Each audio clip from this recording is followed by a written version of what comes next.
तुलसीदास द्वारा रामचरितमानस लिखा गया है, उसमें जिस तरह से लोग तरह तरह का अर्थ निकाल रहे हैं, अनर्थ निकाल रहे हैं, उसमें जो लोग पढ़े लिखे नहीं हैं, जो कभी रामचरितमानस नहीं पढ़े हैं, वही लोग सवाल खड़ा कर रहे हैं। रामचरितमानस में जो शब्द जोड़े गए हैं, चाहे वो ताड़ना का शब्द हो, चाहे वो शूद्र का शब्द हो, तो उसके अलग अलग अर्थ हैं। आप उठाकर देखेंगे तो पूर्वांचल की भाषा अलग है, अवध की भाषा अलग है, पश्चिम की भाषा अलग है। तो वो जो चौपाई की बात हो रही है वो अवधी भाषा में, और वो ताड़ना का शब्द ये नहीं होता है कि आपको किसी को धमकाया जा रहा है, उसमें शिक्षा का अर्थ दिखाया गया है। और सुहेलदेव भारतीय समाज पार्टी हमेशा से एक समान अनिवार्य फ्री शिक्षा की बात कर रही है, चाहे वो गरीब हो चाहे अमीर हो, एक समान एक टेबल पर जब तक बैठ के पढ़ेगा नहीं तब तक वो रामचरितमानस को समझ नहीं पाएगा। और शिक्षा ही समाज को आगे बढ़ाता है। और मान्यवर कांसीराम साहब हो, चाहे बाबा साहब अम्बेडकर, महाराजा सुहेलदेव राजभर हो, चाहे भगवान राम हो, सबने शिक्षा समाज को पहुँचाने के लिए हमेशा से जोर दिया है।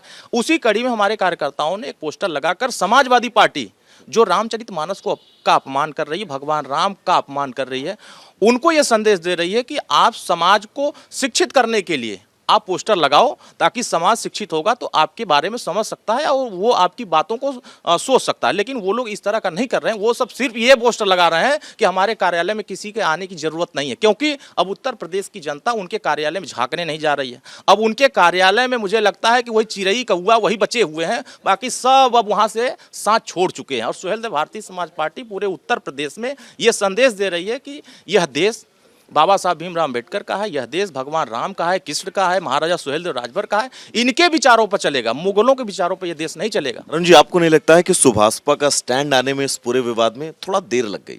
नहीं, हमने तो हमेशा से, आज से नहीं, 20 साल से ये कह रहे हैं कि हम मर्यादा पुरुषोत्तम रामचंद्र की विचारधाराओं पर हम चल रहे हैं।